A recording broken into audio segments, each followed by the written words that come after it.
Jeff Jackson's in his 8th season behind the Irish bench, and Notre Dame swept Bowling Green in the quarterfinals to earn their second trip to the Joe in the last 3 seasons for the CCHA championship. Fighting Irish won the CCHA title in 2007 and 2009. Coach Avash Culver from College Hockey News kind of wanted to ask about couple of your forwards, Brian Rust and Jeff Costello, and how they've really, it seems like, you can't help but notice them when you're watching you guys. And, what's been the key to their success, that line lately? Well, I think it's the chemistry of the group. From my perspective, Anders we moved him to center this year, and he's a big power guy. And, Jeff Costello is a similar type player, big physical type of kid that's got good puck skills and good instincts. And Brian Rust is the key guy basically because, he's turned the corner as far as his college career goes, and he's been a much better contributor just basically because of his skill level and his instincts. But this year I think that he's gained a little bit of a competitive edge, which has helped him a lot. And it's really the chemistry of the 3 guys that, on any given night, you don't know who's going to have a goal and an assist or a couple of goals. But, recently it was Brian Rust, but I can give you, certain nights that it was Anders Lee or Jeff Costello, because they're all different type of players, but they all have a good chemistry together. Well, can you talk a little bit about, your team maybe getting their confidence back, or what was it when you went through that mid-season slump? Had a good start, and so far a great, second half. What was it about the team maybe to get it to kind of regain that confidence? Well, we put ourselves in a tough position with 6 games in about 11 nights, and that really set us back. A number of our team's statistics dropped off. Our goaltending dropped. Our penalty kill dropped. I think confidence, dropped a little bit at that point. And, the positive thing is that I think everybody maintained a calm attitude, a positive attitude. I think, we had good leadership and guys, stayed patient and stayed with the program. And, a year ago we had a similar situation, and, some guys kind of checked out a little bit, and the frustration built up to where it was a negative. But this year that didn't happen. Everybody pretty much stayed on course and allowed us to, slowly get back onto the right track. And, I think, over the last month we've started to look very similar to how we were in the first half. Have you noticed, the growth of some of the players that maybe have developed and, stepped out and stepped up in the second half, maybe that you were hoping for early on, have done, down the stretch, maybe besides guys like Costello and Russ that we talked about?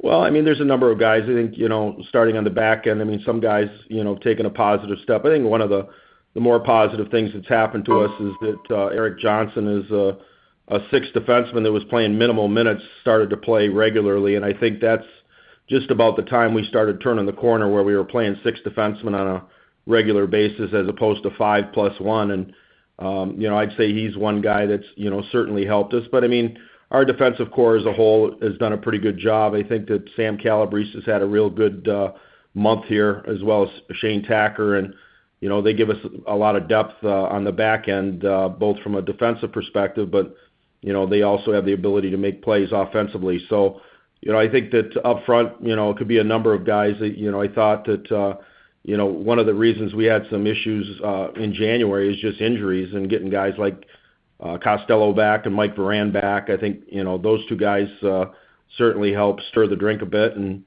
I think there's a number of guys that, we got some freshmen that have been up and down a little bit. But, once Mario Lucia got his legs back after the World Juniors, I thought he started to play well again as well. And Stephen Fogarty's shown some real positive signs in February. And, I think that there's a lot of guys that contributed to us getting back, back into our groove.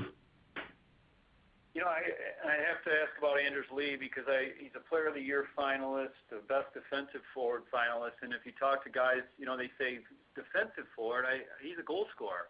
And so I wanted to get your take on maybe his evolution as a player. Has it always been there, and just are we noticing it more now, or?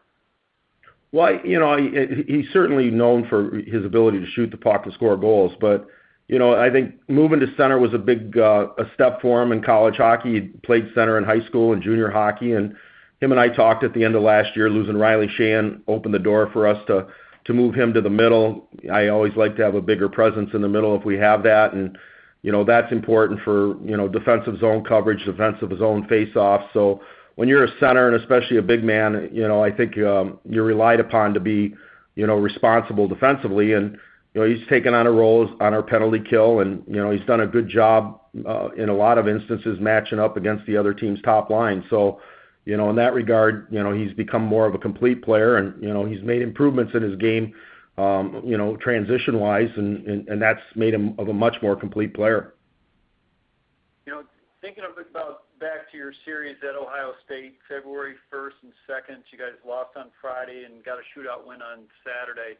What do you remember from that series, and would take from it to going forward for Saturday's matchup? Well, I mean, they certainly have one of the best, if not the best, goalie in the country, and that certainly solidifies everything that they do. But that's not to say that they don't have a lot of skill and talent up front. Guys like Zingle and Fritz, and they have a number of gritty players like McCormick. I mean, they have a lot of guys that allow them to play an aggressive style, forechecking wise, and they're good in the offensive zone. They've got a good power play, and but sometimes they can take risks. They activate their D. They got a big D that have skills, and those defensemen activate into the rush, so they're good on transition. And hey, when they do break down, they got a wall and net, and that's always the biggest obstacle, just trying to get to Jelly on the back end, because he's had a stellar year. Coach, is Anders Lee with you today? Yes, he is.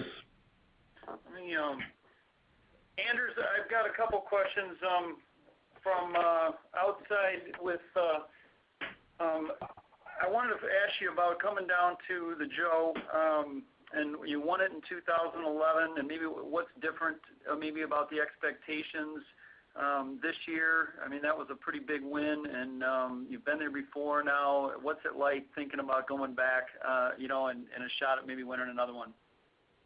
I think the biggest thing is that we all understand the importance of what this weekend has, and kind of the importance above all that this conference is closing out, and we want to be there to be the ones that do that. And I think for a lot of us that has bigger implications as well, considering how the NCAA tournament's turning out. But I think the biggest what we really enjoy is that we're in the hunt. We get to come back to Detroit and enjoy it, and play hopefully a couple of great games. Ohio State's going to be a really good test for us, and I think we're just really excited and ready to go.